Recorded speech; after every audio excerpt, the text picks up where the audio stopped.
This is Brian Kaplan, editor of the Banker magazine, reporting from Davos in Switzerland at the end of the World Economic Forum meeting 2009. And you can just hear a horse-drawn Swiss-style carriage going by.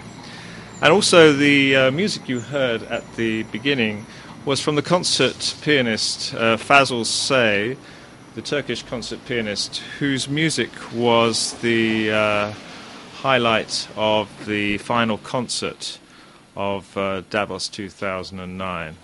And the harmony of his music, however, was in great contrast to the discussions that were going on at the World Economic Forum this year, obviously against a background of international financial crisis and conflict in the Middle East. And at one stage, very dramatically, the Turkish Prime Minister, Mr. Erdogan, walked out of a debate he was having with President Shimon Peres over the situation in Gaza. And he claimed that he didn't have sufficient time to make his point.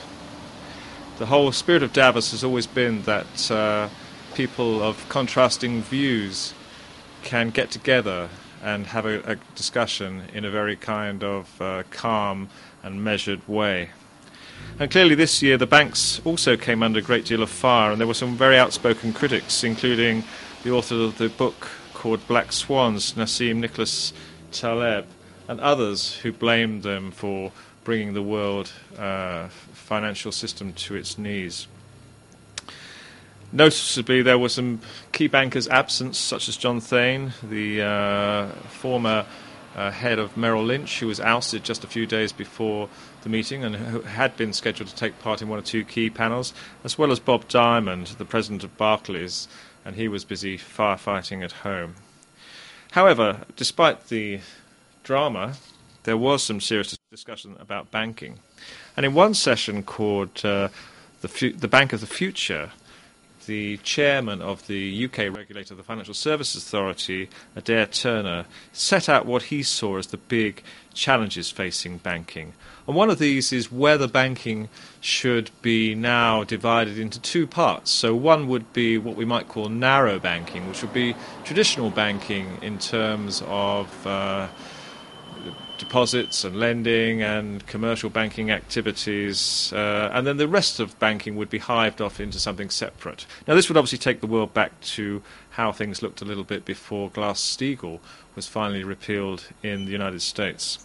And the other trend that he identified was what you might call the reversal of globalization. That is, international banks over the last few years have gone to all corners of the world, and they've provided credit to many emerging markets, allowing them to grow very quickly. But suddenly now, under pressure in their home markets, and sometimes with government supporting them, they're having to draw in those lines of credit, and they're being pushed, sometimes politically, to make much more credit available in their domestic markets. And this is causing a big squeeze on liquidity and credit in emerging markets.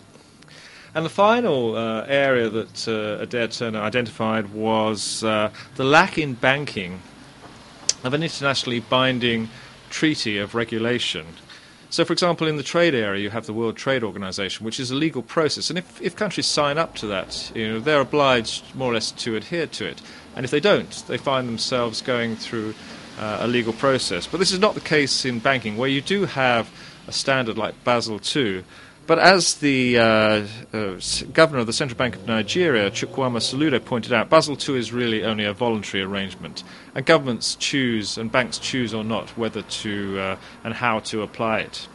And Mr. Soludo made an interesting point that in Nigeria, it's actually a requirement that bankers are personally liable if their institutions get into trouble. And that has obviously focused some minds in that market. Well, what do some of these trends mean? There were actually some very startling figures released by the Institute of International Finance just prior to the meeting, which shows how dramatically flows are being reversed in the emerging markets. And let me just read you a little bit from their report here.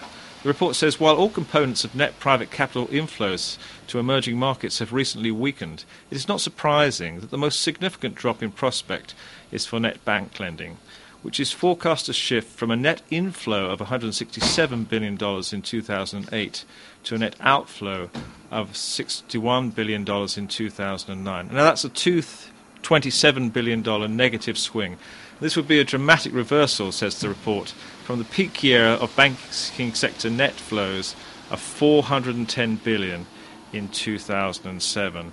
And indeed, Britain's Prime Minister Gordon Brown made the point at Davos that the biggest challenge facing the world now was not trade protectionism, but financial protectionism. Well, what is interesting, I think, is now where we're heading in the whole area of sort of economic and financial trends.